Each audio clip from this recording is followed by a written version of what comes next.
Bonjour.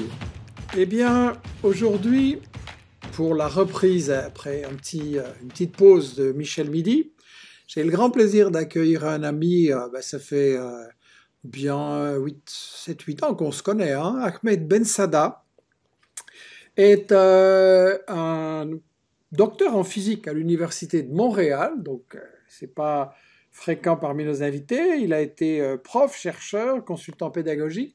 Il écrit dans beaucoup de médias, ses articles sont traduits dans beaucoup de langues. Vous le trouvez sur les réseaux sociaux en arabe, en français, beaucoup.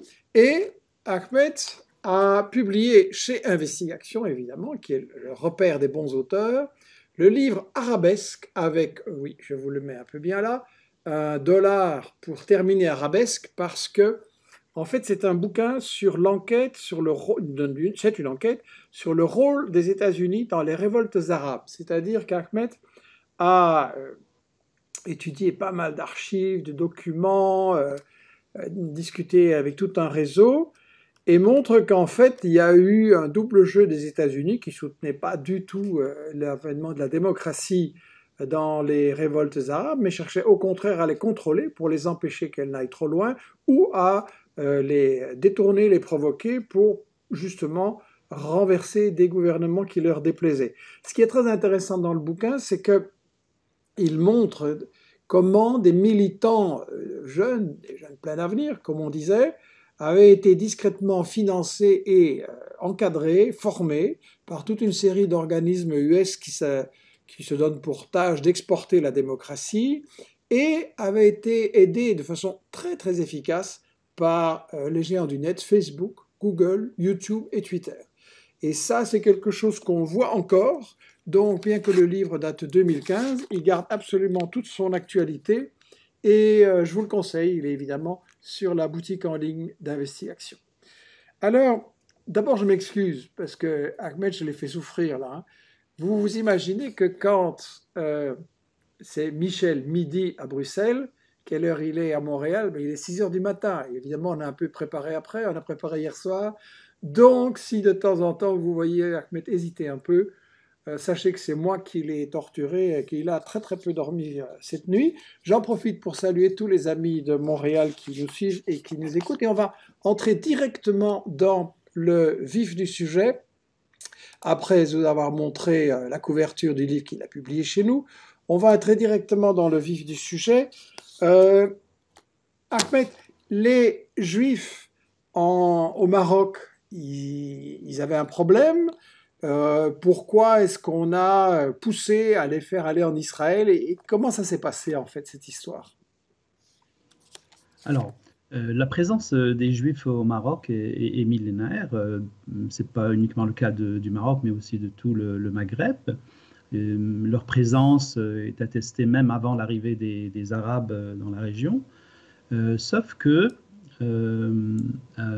lorsque l'État d'Israël a été créé en 1948, il y a eu tout un mouvement sioniste qui voulait, son but, c'est de coloniser la Palestine. Et donc, partout dans le monde, et en particulier dans le monde arabe, les Juifs, malgré leur présence millénaire, ont été encouragés à quitter leur pays. Alors, pour le Maroc, c'était une grosse diaspora. On comptait donc, dans les années 40 environ 265 000 juifs marocains présents sur le sol marocain.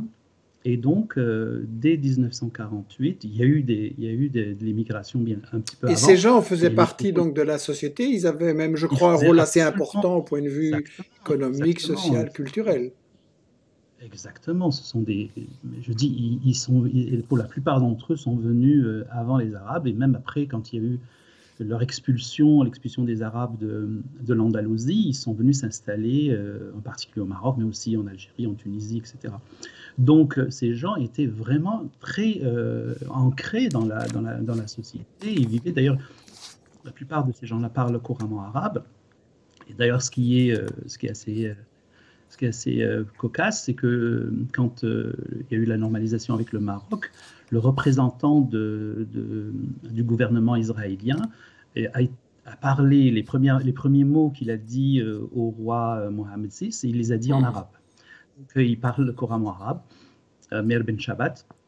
Et donc, ce sont des populations qui étaient très, très bien intégrées. Sauf que le mouvement sioniste mondial a fait en sorte de les ramener. Alors, en ce qui concerne le Maroc, il y a eu, les historiens divisent cela en 3 phases. La première phase, elle va disons, de 1948 jusqu'à l'indépendance du Maroc, donc 1956.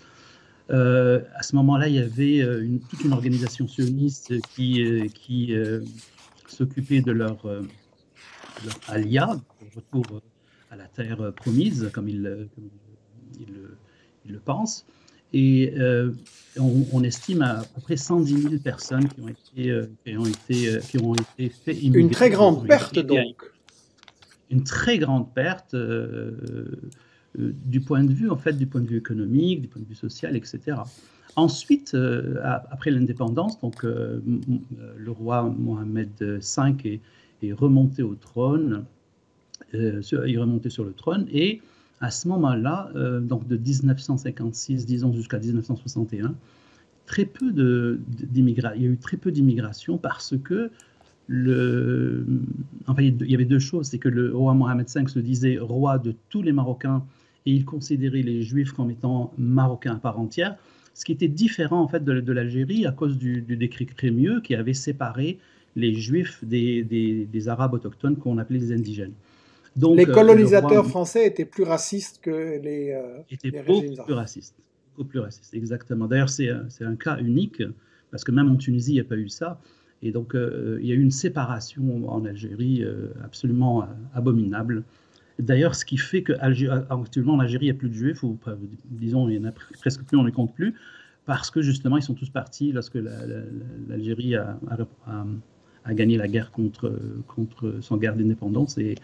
Et donc, je reviens à ce que je disais tout à l'heure. Donc, il y a eu aussi que la Ligue arabe avait interdit à ses membres, ou a fortement conseillé à ses membres, de ne pas encourager l'émigration vers la Palestine, parce que non seulement ça vidait les pays de leur substance, parce que ces gens-là étaient là depuis très longtemps, donc ils n'étaient pas tous riches, mais ils avaient des métiers qui étaient intéressants, etc. Et tout d'un coup, on les vidait, et de notre côté, on remplissait un autre pays qui est une colonie de peuplement, en fait, comme c'était le cas en Algérie en 1830 jusqu'à notre indépendance. Donc, lorsque donc il y a eu très peu de personnes qui sont parties, et il y avait une organisation sioniste qui était clandestine, qui s'occupait de ça.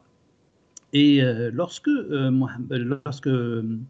à la mort de Mohammed V, Hassan II, son fils, est monté au trône, il a beaucoup encouragé, donc il a énormément collaboré avec le Mossad pour cette émigration. Donc on compte à peu près entre 1961 et 1964, quelque chose comme 90 000 à 100 000 Juifs qui sont partis avec il faisait ça avec des passeports collectifs, et il a obtenu aussi de monnayer leur départ. C'est-à-dire, il disait, bon, vous allez partir, vous allez quitter le Maroc, mais moi je veux de l'argent. Et certaines sources mettent des chiffres quand même assez importants.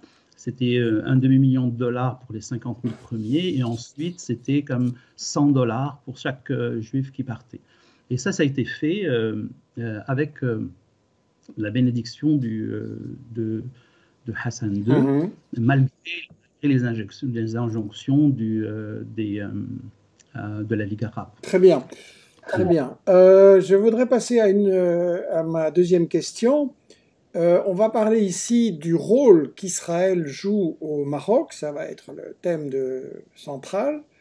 Or, Israël, dans la version médiatique habituelle, c'est un petit État au Moyen-Orient qui se défend contre ses méchants voisins, etc. Mais en réalité, on voit qu'Israël est un État très actif, non seulement dans le monde arabe, mais aussi en Afrique, en Amérique latine, la collaboration avec des régimes, des barbouzes, des collaborations avec des milices d'extrême droite. Qu'est-ce qui fait qu'Israël a une politique internationale tellement active et dynamique, on va dire? Alors, en fait, ça a commencé depuis le début de la création d'Israël. David Ben Gourion avait proposé une politique qui s'appelle la politique de la périphérie, c'est-à-dire essayer de voir, au-delà des pays qui sont directement impliqués dans le conflit israélo-palestinien, c'est de voir des allégeances, c'est-à-dire voir les autres pays, comme par exemple, il y a eu des accords très importants avec l'Iran du Shah, par exemple. Il y a aussi des accords avec la Turquie, ou alors des accords avec des pays africains. Nous savons maintenant que, par exemple, que Israël a une base très importante qui est dans les îles de Dahlak, dans l'archipel qui appartient à l'Érythrée, par exemple, qu'elle a des armes, etc., et qu'elle peut même, des spécialistes ont montré que elle pouvait lancer des missiles directement de ces bases-là. Ils ont eu aussi des très bonnes relations avec le régime raciste d'apartheid en Afrique du Sud. D'apartheid, exactement. Mais vous savez, ils ont des relations. Par exemple, ce qui est assez étonnant, c'est que vous voyez, par exemple, actuellement, au Kazakhstan, il y a eu beaucoup d'émeutes.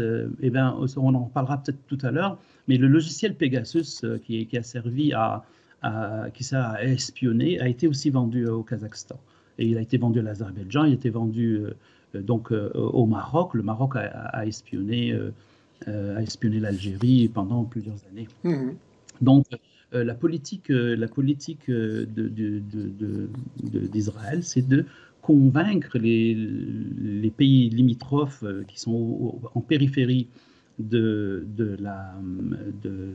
conflit de leur existence. Et il y avait en fait trois groupes de pays, donc les pays dont j'ai parlé tout à l'heure, c'est-à-dire des pays qui n'avaient rien à voir avec, qui n'étaient pas nécessairement musulmans ou pas nécessairement arabes, mais aussi il a ciblé des entités à l'intérieur des pays, des entités qui pouvaient poser problème. Par exemple, vous avez les Kurdes, par exemple, en Irak, qui ont été approchés depuis très longtemps, et on a vu qu'il y avait une très grande collaboration entre les Kurdes d'Irak et Israël.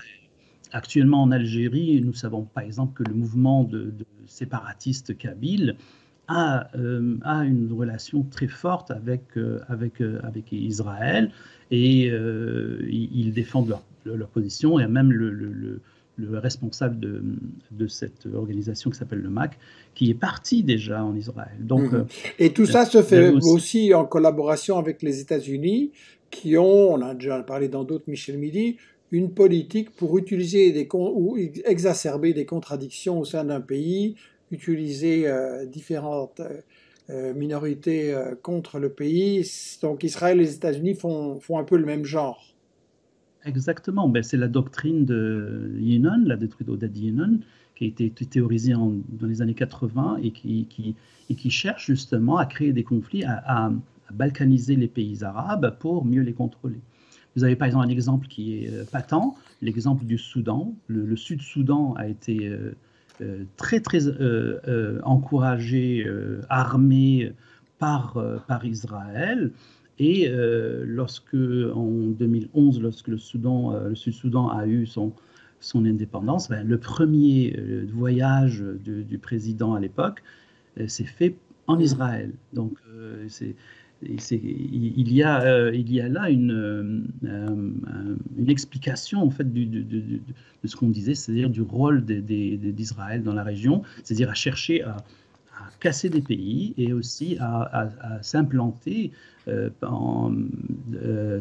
avoir une espèce d'hégémonie dans le coin, bien sûr aidé par les États-Unis. Alors on va entrer dans le vif du sujet avec une petite vidéo d'une télé très, très officielle, I24, qui raconte en fait comment cette coopération Maroc-Israël a démarré en 65-67.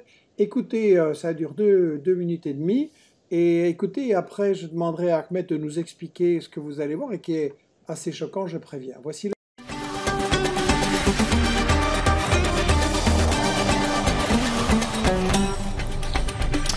Bonjour à tous, bienvenue, édition spéciale du Mag-Orient consacrée entièrement aujourd'hui au cinquantenaire de la guerre des 6 jours.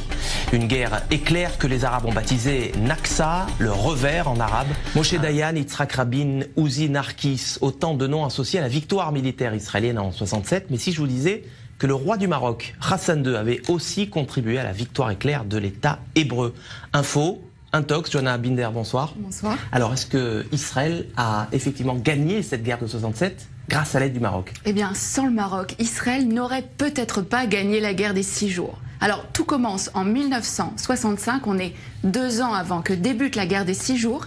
Les grands leaders du monde arabe se retrouvent à Casablanca. C'est le 3e grand sommet de la Ligue arabe. Alors, vous vous en doutez, le Mossad ne fait pas partie de la liste officielle des invités, mais il est là et il va recueillir des informations cruciales. Il y a un protagoniste, c'est Nasser, le président égyptien, le leader de la coalition arabe.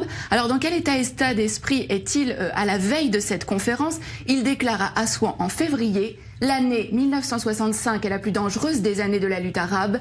Israël prétend que les Arabes s'apprêtent à perpétrer une agression. Cela signifie qu'Israël a l'intention de nous attaquer. Nous devons donc être prêts à riposter. En septembre, donc quelques mois après, a lieu ce sommet de la plus haute importance. À l'ordre du jour, l'état des forces armées des pays de la Ligue arabe, avec cette question: sont-ils prêts à faire la guerre contre Israël? L'autre homme clé de cette histoire, c'est Hassan II, le roi du Maroc. Il va permettre aux renseignements israéliens de connaître ses ennemis. Et c'est à ce moment-là que le Mossad va donc entrer en action. Oui, absolument. Le Mossad va donc préparer cette opération en amont de la conférence.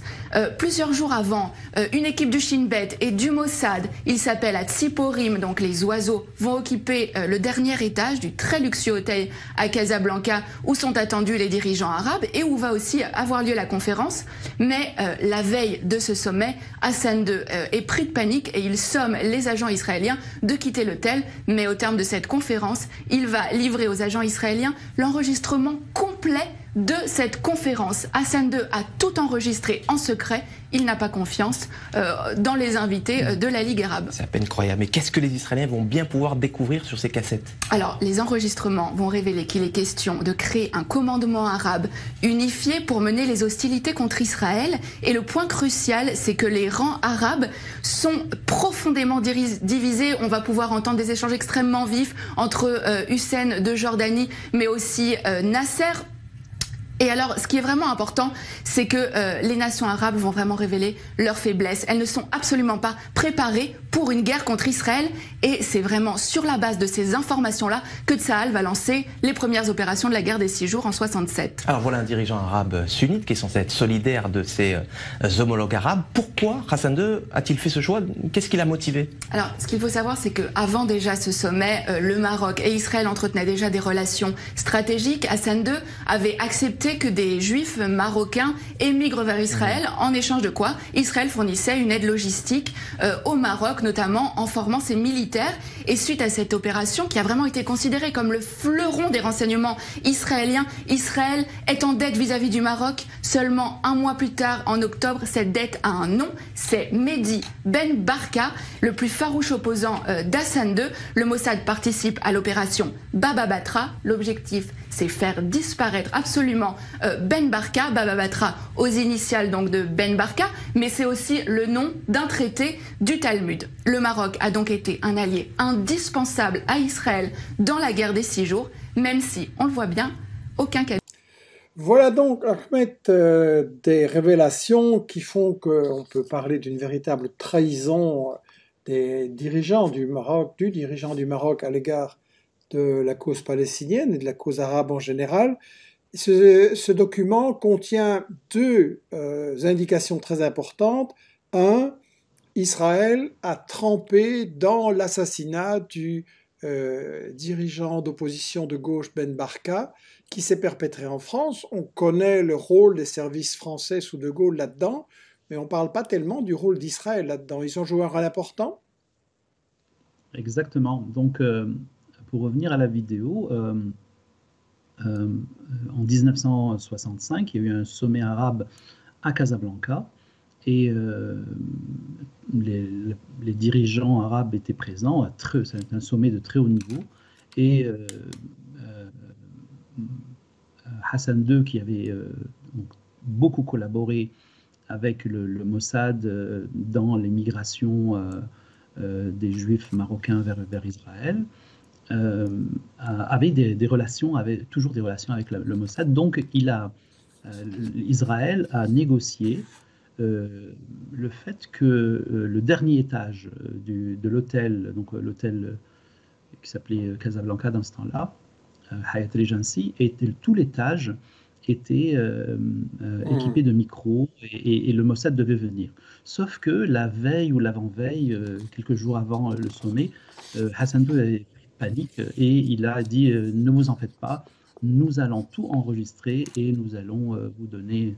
Et c'est ce qui s'est passé. Tous les discours, toutes les discussions ont été enregistrées et ont été données le lendemain de la réunion. Et la plupart des spécialistes disent que les renseignements qu'ils ont eus, donc c'était en 1965, donc c'était environ 1 an et demi avant la guerre de 6 jours, la guerre de 1967, et grâce à ces renseignements, ils ont certainement eu, en fait, il y a eu la chance de les utiliser pour gagner. Oui, je me souviens, dans ma jeunesse, on a dit c'est formidable, Israël quand même, quel génie militaire. D'une part, il y avait les armes offertes par la France, et d'autre part, il y avait la trahison de Hassan II, qui a donc joué un rôle très important dans cette victoire. Exactement, une très grosse trahison.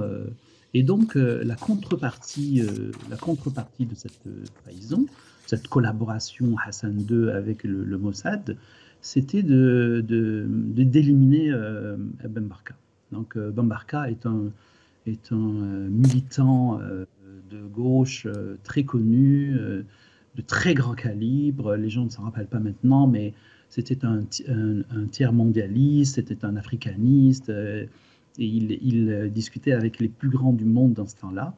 Et il s'est pris, en fait, dans ses réflexions, dont il était anti-français, parce qu'il militait pendant que la France, le protectorat français.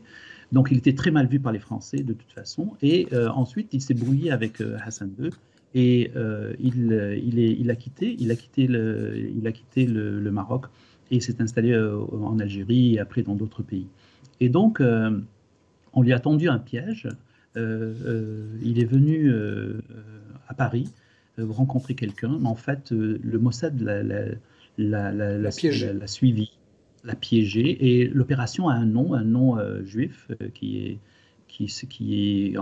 fait référence au Talmud. Ça s'appelle Bava Batra. L'opération Bava Batra, très connue, et donc il a été kidnappé par les gens du Mossad, et ils ont collaboré aussi avec les Français. De toute façon, Ben Barka, c'est comme le crime de l'Orient Express, en fait. Il n'y a personne qui l'aimait, que ce soit les Français. Donc, il était considéré comme l'ennemi numéro 1 des Français pendant le protectorat. Ensuite, il était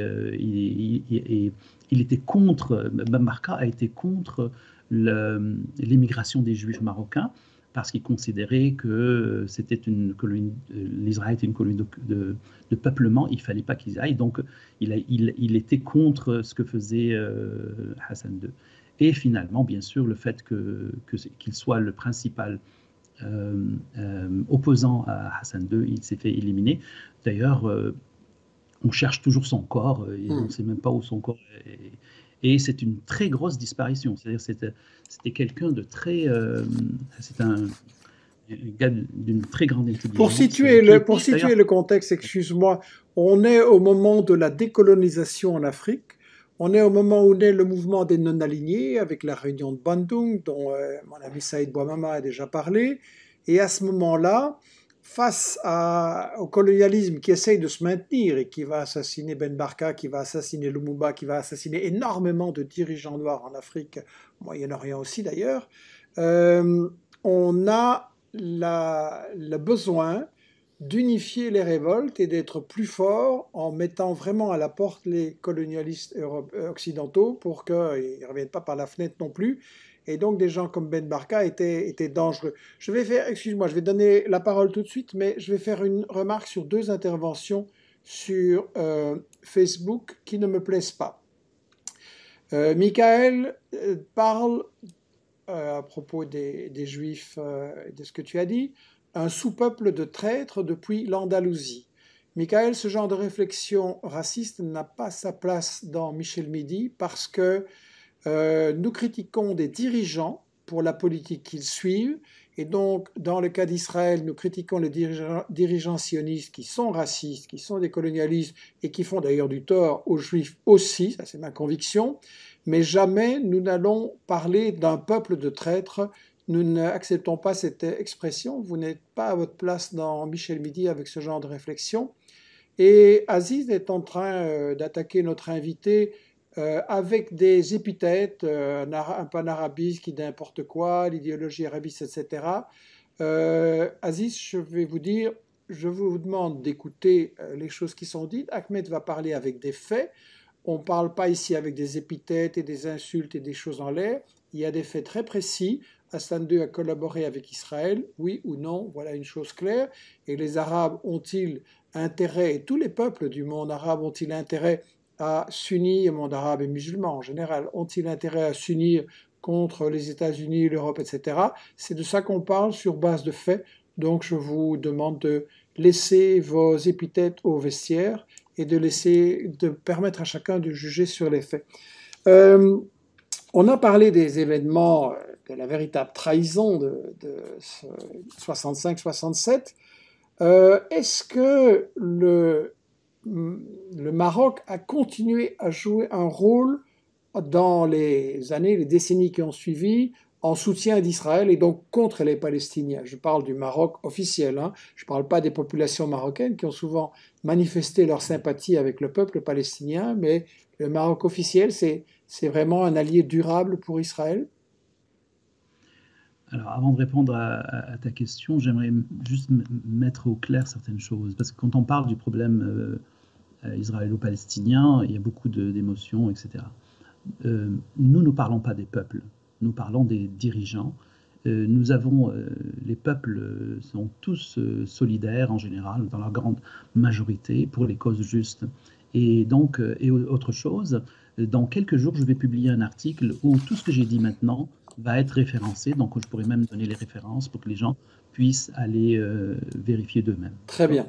Alors, la collaboration a continué, bien sûr, a continué. Et d'ailleurs, une des collaborations qui est très peu connue, c'est la collaboration du Maroc officiel, on va dire, de Hassan II, dans les accords de Camp David. En fait, ça a été Il faut rappeler qu'est-ce que c'est les accords de Camp David, parce qu'on a beaucoup de jeunes qui nous regardent aussi. Donc, oui, ça va passer beaucoup de temps, c'est vrai qu'on devient vieux. Alors, les accords de Camp David, ce sont des accords qui ont permis la normalisation des relations entre le plus grand pays arabe dans ce temps-là, c'est-à-dire l'Égypte, et qui était c'était le géant arabe. Donc la normalisation entre ce pays et Israël. Ça a été vraiment un coup de tonnerre dans le monde arabe. D'ailleurs, l'Égypte a été exclue de la Ligue arabe dans ce temps-là. Et normaliser, que le plus grand pays arabe normalise avec Israël, c'était reçu comme étant une trahison. Mais qui est mieux placé que Sadat, donc le président égyptien qui avait normalisé ses relations, c'est Hassan II. Parce que Hassan II avait des relations, ils n'ont jamais cessé avec Israël. Donc les premiers contacts ont été faits au Maroc entre le Mossad et Hassan II, et les premières réunions ont été faites à Casablanca. Le chef du Mossad est venu rencontrer Hassan II. Ensuite, il y a eu des visites de très haut niveau. En 1977, par exemple, Isaac Rabin est venu, Moshe Dayan est venu sans son... on a des photos ici que je montre à nos spectateurs. Hassan II, très souriant avec Shimon Peres, qui était donc un des grands dirigeants à l'époque du sionisme. On a aussi Hassan II avec Peres et Rabin. Donc, c'est des rencontres juste protocolaires ou ça a vraiment joué un rôle important? Alors, les rencontres qui ont eu lieu donc avant 1978, la date des accords de Camp David, ont été des réunions qui étaient très importantes parce qu'elles ont permis de tisser les liens entre les dirigeants israéliens et les dirigeants égyptiens. Et ça s'est passé au Maroc sous la bénédiction de Hassan II. Et donc, des dirigeants de très haut niveau, d'ailleurs on n'a pas de photos, mais il y a des livres qui sont sortis d'anciens du Mossad qui disent que, par exemple, que Moshe Dayan, l'ancien ministre des Affaires étrangères, dans ce temps-là, était venu camouflé d'ailleurs. Et même, il y a une petite anecdote, c'est que Rabin est venu avec une perruque blonde, l'histoire de la perruque blonde de Rabin. Donc, ce sont la collaboration du Maroc a été extrêmement importante pour que les négociations aboutissent. Autre chose, dans les années 90, le Mossad a collaboré avec le Maroc, donc les dirigeants marocains, pour l'élimination, ça c'est très peu connu, pour l'élimination de Ben Laden, par exemple. Mais cette fois-ci, ça n'avait pas abouti. Mmh. Les relations, donc, il y a eu durablement des relations secrètes entre le Maroc et Israël. C'est une constante. Il n'y a pas de. Ça a été une constante sous Hassan II, et je pense que sous son fils c'est la même chose parce que son fils suit une politique qui ressemble beaucoup et peut-être qui est beaucoup plus agressive que son père. Parce que l'on veuille ou non, les relations entre le Maroc et Israël pendant le règne de Hassan II se faisaient en coulisses et pas ouvertement, alors que maintenant, on le voit, c'est ouvert. Et d'ailleurs, on pourra peut-être en parler plus tard, mais les relations actuelles sont au grand jour, mais aussi d'un tout nouveau calibre. C'est une grande idylle. Hein. Tu as évoqué l'affaire Pegasus. Est-ce que c'est significatif? Donc, ce sont des logiciels fabriqués en Israël et qui permettent à beaucoup de gouvernements d'espionner les citoyens. Ça joue un rôle important? Alors, ça joue un rôle important parce que, en fait, Pegasus a été élaboré par une compagnie qui s'appelle NSO, et cette compagnie ne vend les logiciels qu'avec l'assentiment du ministère des Affaires étrangères israélienne, et même en fait, on ne peut pas vendre ce genre de logiciel si le gouvernement israélien ne donne pas son accord. Donc c'est très important. Donc il faut avoir des relations assez importantes pour qu'on puisse obtenir ce genre de logiciel. Et puis le Maroc a obtenu, ça fait un grand scandale il y a quelque temps, a espionné des hauts dirigeants français, par exemple. Il paraît que même Macron a été espionné. Mais en Algérie, il y a eu 6000 numéros de téléphone qui ont été espionnés, dont le chef d'état-major de l'armée algérienne, les ministres, les journalistes, les opposants. Tout le monde a été... en Algérie, c'était 6000 sur 10 000. Donc c'est 60% des numéros qui ont été espionnés étaient algériens. Donc 60% de l'espionnage était dirigé vers l'Algérie. Donc ça donne une idée de la... Et ça, c'était entre 2017 et 2020, 2021. Oui. Alors, on a deux questions intéressantes. On a Toufik qui dit « J'imagine que vous avez des preuves de tout ce que vous dites, l'enregistrement par exemple. » Quel enregistrement Je parle de l'espionnage, des enregistrements de la Réunion au Maroc qui ont été transmis à Israël. Bien sûr, il y a un livre qui a été écrit par un Israélien qui dit ça. D'ailleurs, tu te souviens du nom et de l'auteur pour je ne l'ai pas en mémoire, mais on va le mettre tout à l'heure sur Facebook pour les intéresser, oui. Voilà, parce que en fait, il y a beaucoup de livres qui ont été écrits par des anciens du Mossad et qui révèlent ce genre de choses. C'est des choses qu'on ne savait pas. Par exemple, on ne savait pas que Hassan II avait trahi Sinon, ça aurait été du temps de Nasser, et ça aurait été très grave. Voilà, donc en Israël, c'est connu et documenté. Tu n'es pas en train de nous faire une révélation, c'est quelque chose qui est déjà prouvé. Mais même la vidéo qu'on a vue, c'est une chaîne israélienne. I24 est une chaîne israélienne. Voilà, donc ça c'est la réponse à Toufik. Hakim pose une question intéressante aussi. Il dit, pourquoi, à partir de 1961, Hassan II se comporte-t-il aussi différemment des autres chefs d'État arabes? Pourquoi? Alors, c'est très difficile à dire, mais disons que il y avait, on a vu que, par exemple, il y avait un mouvement, tu en as parlé tout à l'heure, du temps de Bar Marca, dans les début des années 60, il y avait une forte décolonisation et il y avait un fort sentiment de mettre à bas toutes les monarchies. Beaucoup de monarchies ont sauté dans ce temps-là. Et à mon avis, et ça c'est mon avis propre, Hassan II voulait conserver son royaume, il voulait conserver sa couronne, et donc il a collaboré avec Israël, et probablement aussi parce que parce qu'il voyait le voisin à côté, c'est-à-dire l'Algérie qui avait pris son indépendance et qui avait créé une république.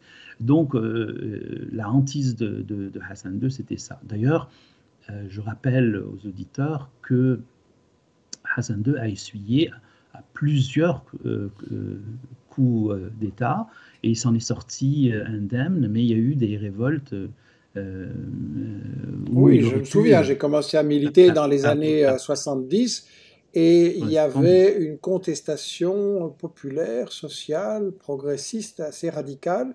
Et justement, dans la foulée de la décolonisation, beaucoup de Marocains voulaient un régime où les richesses du Maroc allaient profiter aux Marocains et pas seulement à la famille royale et à quelques élites. Donc en fait, c'est un régime faible qui a besoin d'alliés pour se protéger brutalement. Exactement, exactement. Par exemple, on se souvient aussi de la République du Rif, par exemple, où le Rif voulait se détacher du Maroc pour créer une république. Donc, le régime marocain après l'indépendance faisait face à un contexte historique qui n'était pas favorable. Et si on regarde par exemple les monarchies, en Afrique du Nord, toutes les monarchies ont disparu. La seule monarchie qui reste, c'est la monarchie alawite, la monarchie du Maroc. Alors, excuse-moi, Ahmed, mais on a toute une série de questions intéressantes qui viennent et je vais donner la parole au public aussi. Johnny nous dit, pourquoi ce choix d'afficher cette normalisation Maroc-Israël au grand jour? Est-ce qu'il y a un message derrière tout ça? Et je vais montrer une ou deux images qu'on a préparées sur la normalisation. La première, c'est pas le Maroc, mais c'est Trump que vous reconnaissez au milieu, avec Netanyahou dans les jardins de la Maison-Blanche, et le bonhomme à droite, c'est donc un ministre du Bahreïn, qui a été le premier pays arabe à normaliser. Et j'ai une autre photo que je montre tout de suite, où on voit Jared Kushner, donc le beau-fils de Trump, avec un ministre israélien, et là, avec un représentant marocain de l'autre côté. Donc, en fait, il s'affiche ouvertement, et Johnny se dit, mais pourquoi est-ce qu'il ne reste pas plus discret? Donc, il y a le contexte international est très important dans ce genre d'événements, qui sont des événements très, très importants. Vous avez par exemple, pourquoi le Maroc a normalisé, c'est parce que Trump a mis comme cadeau de la normalisation la reconnaissance du Sahara occidental. Donc, le Sahara occidental est un territoire qui était occupé par l'Espagne et en fait, c'est un territoire qui est peuplé, qui a une population des Sahraouis qui se sont battus contre l'Espagne. Et lorsque l'Espagne est sortie, le Maroc a déclaré que ce territoire lui appartenait. C'est un problème de frontières comme on en voit partout dans le monde.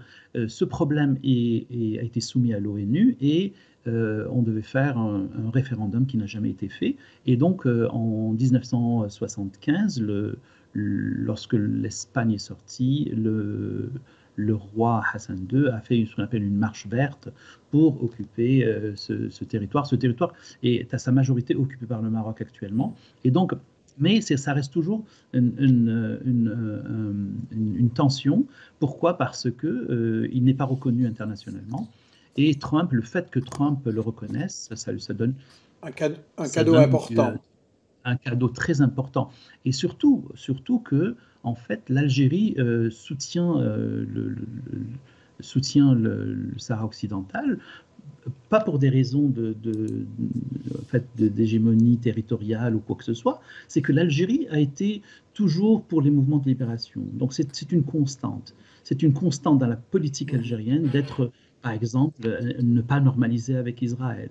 Je rappelle aux auditeurs aussi que durant les années, j'avais dit que Ben Barka était à Alger dans les années 60, mais dans les années 60, il y avait Mandela qui venait, il y avait tous les révolutionnaires du monde entier qui venaient à Alger.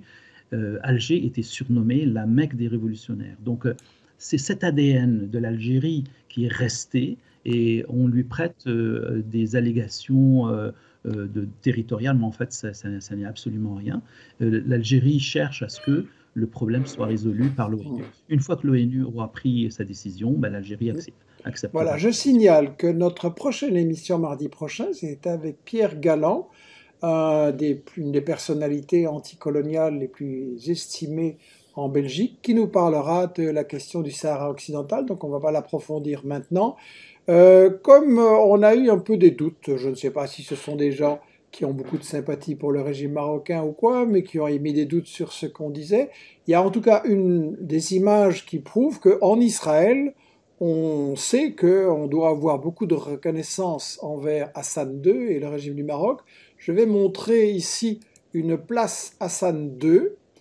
Je vais montrer une promenade Hassan II. On a aussi une avenue Hassan II avec un monument pour célébrer cette amitié. Et Israël a même édité un timbre en hommage à Hassan II. Donc ça, c'est quand même un peu des indices qu'en Israël, en tout cas, on n'a aucun doute qu'on lui a une reconnaissance éternelle. Ahmed. Exactement. Donc, Hassan II est considéré comme un très grand ami d'Israël et on lui rend bien. Et donc, sa mémoire est honorée, ainsi que celle de son père, quoique son père n'a pas été n'a pas aussi collaboré que son fils, mais il est considéré comme un juste, et même récemment, lorsque le ministre de la Défense israélien est allé visiter le Maroc, il est allé sur sa tombe pour dire que c'est injuste parce qu'il avait protégé les Marocains durant le régime de Vichy. Oui, il y a beaucoup de visites. Il y a le il était ministre de la Défense, Benny Gantz, il va devenir premier. Donc, en novembre, Yair Lapid aussi, au mois d'août. Donc, la collaboration est assez intense. Alors, la collaboration est absolument exceptionnelle. On n'a jamais vu deux ministres de très haut niveau qui visitent le pays avec qui il a normalisé avant. Donc, si on regarde les autres pays, ça ne s'est pas passé de cette façon-là. En plus, ce qui est très important, c'est que les lignes aériennes ont été ouvertes, mais aussi il y a des accords qui ont été signés, des accords de coopération militaire, de formation, de vente d'armes, de vente de drones, de collaboration dans la cybersécurité, etc. Et ça a été annoncé en grande pompe pour montrer en fait que la normalisation avec le Maroc avait quelque chose d'exceptionnel. Parce que en fait, tout ce qui concerne le Maroc et Israël est exceptionnel par rapport au poids démographique des Juifs marocains. Et ils sont actuellement, je pense, autour de 800 000 à 1 million en Israël. Je parle des Marocains et de leurs descendants. Et, ils représentent la plus grosse communauté après la communauté russe en Israël. Et ils étaient, je l'ai dit tout à l'heure, dans les années 40, ils étaient autour de 265 000, ce qui représentait la plus grande communauté juive dans les pays arabes et islamiques. Donc vous voyez, c'est assez grand. Donc le poids démographique fait en sorte que il y a, même si c'était des séfarades et que les séfarades au début n'étaient pas acceptés, n'avaient pas... oui, il y a quand même un peu de racisme entre les catégories d'Israéliens nobles par et exemple, deuxième classe. l'avant-dernier gouvernement, donc celui de Netanyahou, il y avait quand même 10 ministres d'origine marocaine, qui étaient le tiers du gouvernement. Donc, et là, il y a une reprise, une grande reprise de cette communauté dans le domaine aussi bien culturel que politique en Israël. Alors, Michel Seymour a signalé à Montréal, un ami que je salue, signale que si on veut se documenter sur Pegasus, il y a un documentaire de Laura Poitras, où c'est Edward Snowden qui fait la narration. Ahmed, je propose clôturer en évoquant justement les relations Maroc-Algérie. Est-ce qu'elles ne sont pas excellentes, on le sait, ça a l'air même de s'aggraver. Est-ce que l'ingérence d'Israël dans le Maghreb a un impact et a des conséquences sur justement la détérioration de ses relations avec l'Algérie? Alors, cette normalisation a des conséquences très graves. Pas juste graves, mais extrêmement graves, pour la simple raison que ce soit le gouvernement ou le peuple algérien sont extrêmement opposés à toute normalisation avec Israël. Ça aussi, ça fait partie de l'ADN algérien. Et donc, le fait de ramener Israël sur les frontières algériennes, ça ne plaît pas ni aux Algériens ni au gouvernement algérien. Et donc, ça crée une grosse tension. Surtout que le ministre des Affaires étrangères, lorsqu'il est venu l'été dernier au Maroc pour sa première visite, M. Lapid, et il a fait une déclaration très belliqueuse contre l'Algérie. Et donc, il l'a accusé de collaborer avec les forces du mal, et de collaborer avec l'Iran, etc., qu'il considère comme étant un pays qui n'est pas de leur côté. Et donc, ce qui a beaucoup irrité les autorités algériennes, d'ailleurs, qui ont les relations diplomatiques ont été interrompues entre les deux pays. Il n'y a plus de relations diplomatiques entre les deux pays, ce qui prouve que cette normalisation entre Israël et le Maroc est très néfaste. Alors, pour comprendre cela, il faut dire que en fait, le Maroc et l'Algérie ont divergent beaucoup. Le Maroc est pro-occidental, pro-américain, et l'on le voit maintenant avec le pro-israélien, alors que l'Algérie a choisi une option beaucoup plus socialiste dans ses débuts, etc. Donc elle a plus des relations avec la Russie, la Chine et ces pays-là. Donc ce dont il faut avoir peur actuellement, c'est une dégradation des relations et peut-être probablement le risque d'un conflit régional. Un risque de guerre, carrément, ça pourrait arriver. Un risque de guerre, carrément, entre les deux, parce que je signale que 3 citoyens algériens ont été tués il y a quelques mois par des drones que les Algériens ont dit qu'ils étaient marocains. Donc, il y a des escarmouches qui risquent de se transformer en guerre, et l'Algérie n'acceptera jamais qu'une base militaire israélienne soit construite sur ses frontières. Donc, et là, ce qu'on voit, en fait, c'est une espèce de guerre froide par procuration au niveau entre l'Algérie et le Maroc. Et vu les capacités militaires algériennes qui sont beaucoup plus importantes que celles du Maroc, le fait que le Maroc est normalisé, ça la conforte parce qu'elle peut avoir une aide logistique en termes d'armement ou de renseignement, etc.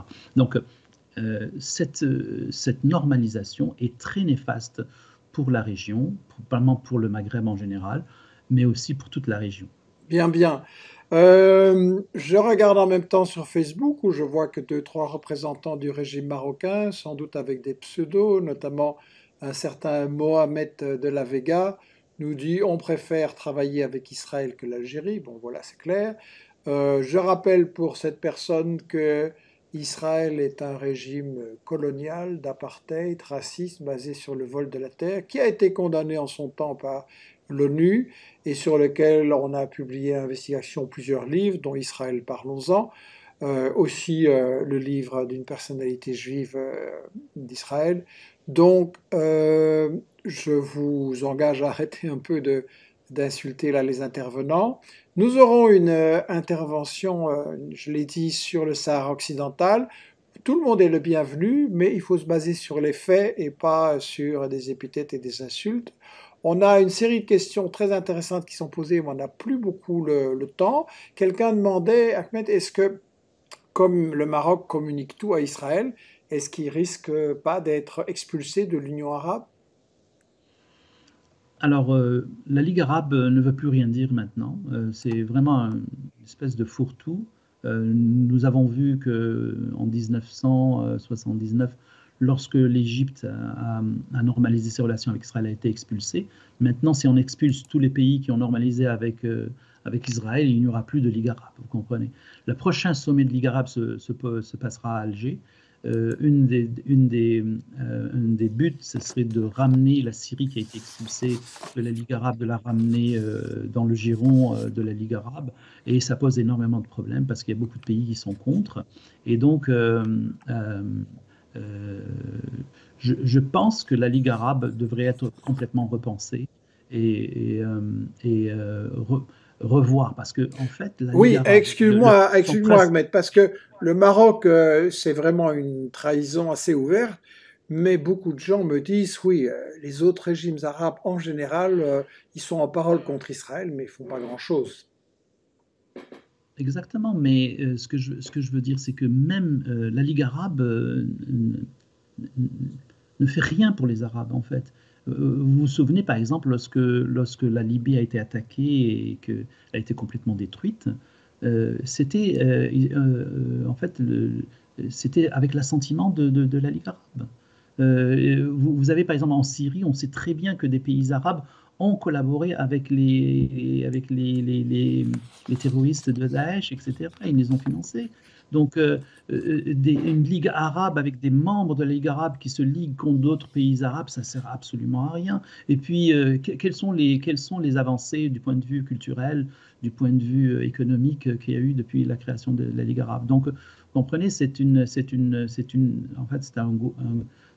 c'est un groupe de pays qui ne fait rien pour ses membres. Pour une dernière question, Ahmed, est-ce que tu penses que justement, si on compare le monde arabe et l'Amérique latine, je vais dire, avec des dirigeants comme Chavez, Evo Morales, Lula, Kirchner, etc., qui ont commencé à organiser une union de l'Amérique latine avec des accords économiques, politiques, culturels, sociaux, sanitaires aussi, pour essayer d'être plus forts ensemble pour résister aux États-Unis. On a vu que les États-Unis alors ont commencé à lancer des coups d'État qui ont parfois réussi et parfois échoué, comme en Bolivie, et que donc ça le dérange beaucoup. Est-ce que ça pourrait être une inspiration pour le monde arabe de faire un peu comme l'Amérique latine en s'unifiant pour vraiment servir les intérêts des populations? Mais c'était le but de la Ligue arabe au départ, avec les Nasser, les Boumediennes, etc.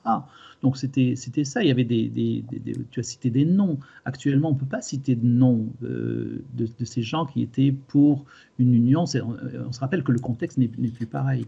Et aussi, autre chose aussi, c'est que la Ligue arabe a été noyautée. Tous les royaumes, ou presque, du Golfe ont collaboré, ont normalisé avec Israël. Et donc, on se retrouve avec une scission de membres, en fait, des royaumes qui ont collaboré, qui collaborent ouvertement ou pas ouvertement. Il y en a qui collaborent mais qui n'ont pas encore normalisé.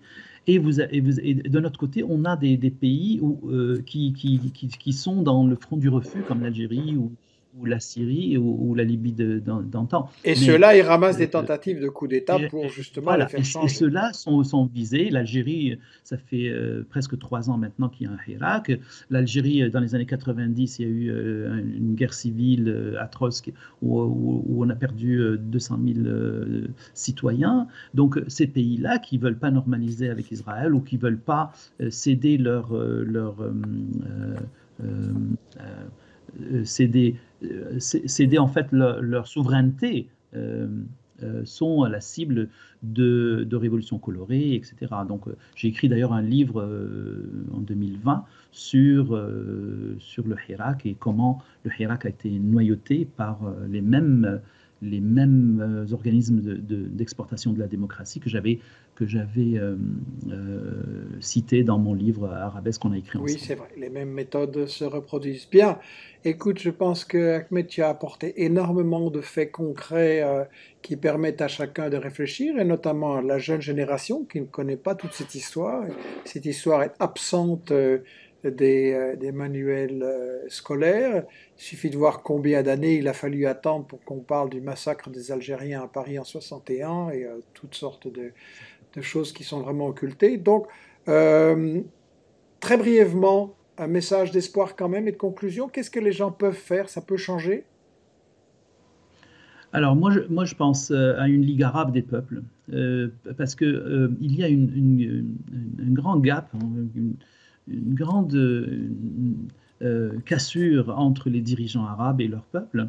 Par exemple, au Maroc, les dirigeants ont normalisé, mais les peuples n'ont pas normalisé. Prenez par exemple le cas de l'Égypte que je connais très bien. L'Égypte a normalisé avec... ça fait des années et des années. D'ailleurs, ça n'a rapporté absolument rien du tout à l'Égypte, à part le territoire, le Sinaï. Mais si vous parlez aux Égyptiens, ils n'ont jamais normalisé avec les Israéliens. Il n'y a pas de normalisation de peuple. Prenez par exemple le cas de la Mauritanie qui avait normalisé en 1999. Lorsqu'il y a eu les bombardements sur Gaza en 2009, il y a eu rupture et le président de l'époque, donc qui vient d'être remplacé actuellement, a rasé au bulldozer l'ambassade israélienne. Donc, il n'y a pas de normalisation des peuples. Et tant qu'il n'y aura pas de normalisation des peuples, Israël aura toujours des problèmes. Parce que le problème d'Israël n'est pas un problème arabe, n'est pas un problème de religion ou d'islam, etc. C'est un problème humaniste. C'est une terre qui a été prise, confisquée à des gens qui habitaient là. Et ça ne peut pas passer. Et ça ne passera jamais. C'est pour ça que nous avons des pays arabes qui normalisent avec Israël, et nous avons des pays d'Amérique du Sud qui sont très loin géographiquement, culturellement, etc., et qui ne normalisent pas avec Israël. Et donc, c'est un problème humaniste qui doit rester humaniste, et c'est un problème qui est juste. Et c'est pour cela que on se bat pour que la Palestine ait un État. Voilà, on en revient aux choses fondamentales. Merci Ahmed. Je donne rendez-vous à nos spectateurs justement sur la question du Sahara occidental. Mohamed VI dit-il la vérité avec Pierre Galland. Ensuite, Inès Oloudé nous parlera des élections au Brésil qui s'approchent. Est-ce que Lula va revenir au pouvoir? Bolsonaro? Est-ce qu'il y a des autres candidats? On abordera le Liban, un pays qui souffre énormément. Qui veut contrôler le Liban? Avec Rudolf El Carré. Donc, vous voyez que On peut peut-être pas beaucoup voyager pour l'instant à cause du Covid, mais avec Investigation, on voyage, on visite le monde, on essaie de justement voir qu'est-ce qui se passe et le dessous des cartes, effectivement, le dessous des discours officiels.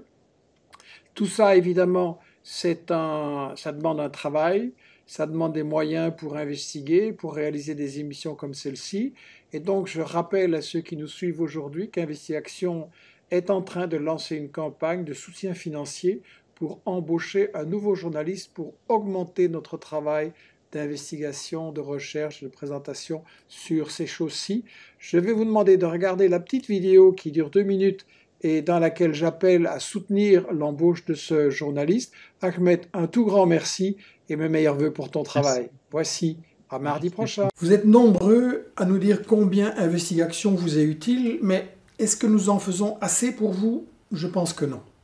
Certes, nous avons analysé les stratégies de l'Empire US, Monopoly sur l'OTAN, la stratégie du chaos, USA-Chine, stratégie de la France-Afrique, le manuel de Saïd Bouamama, chasseur de matières premières, stratégie du colonialisme belge, l'ascension de Mobutu, meurtre au Burundi. Nous sommes devenus les spécialistes du décryptage des médias mensonges, attention médias, Libye, OTAN, médias mensonges. Et ces dernières années, nous avons également publié sur des thèmes très variés. Les mythes de l'histoire, le Covid et les fausses stratégies, les nouvelles formes d'exploitation du travail, le climat, l'agrobusiness. Certes, nous avons développé la vidéo avec de nouvelles émissions, Mon Michel Midi et Le Monde vu d'en bas de Saïd Bouamama. Mais, j'en suis convaincu, il faut faire plus.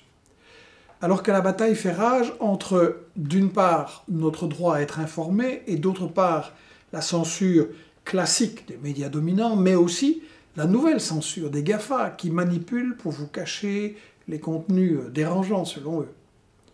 Que voulons-nous renforcer sur Investigation? L'analyse des stratégies.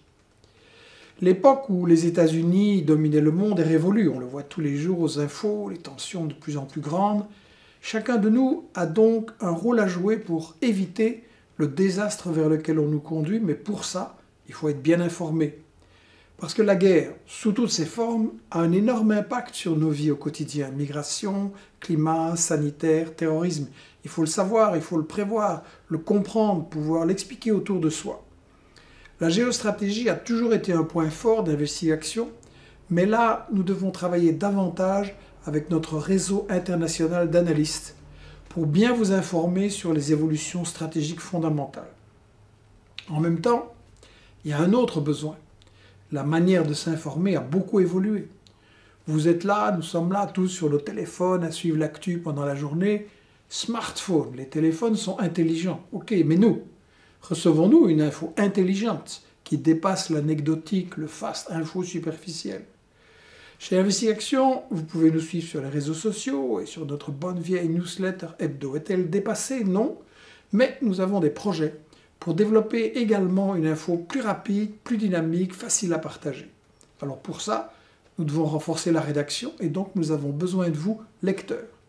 Car Investigation n'a pas de subside, est garantie sans pub et restera entièrement gratuit. Nos seuls sponsors, c'est vous. Ce que je vous demande, c'est de m'aider à embaucher un nouveau journaliste temps plein. L'offre d'emploi est là, affichée sur le site Investigation et sur notre page Facebook.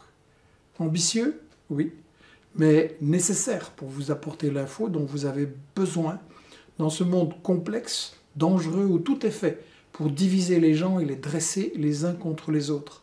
Ce qui passe par ce que j'appelle la fabrication de l'ignorance, cacher délibérément aux gens les informations et les analyses dont ils ont besoin pour comprendre ce qui se passe et pouvoir faire leur choix en toute connaissance, en toute conscience. Donc, je compte sur vous. Être bien informé, c'est fondamental. D'avance, merci.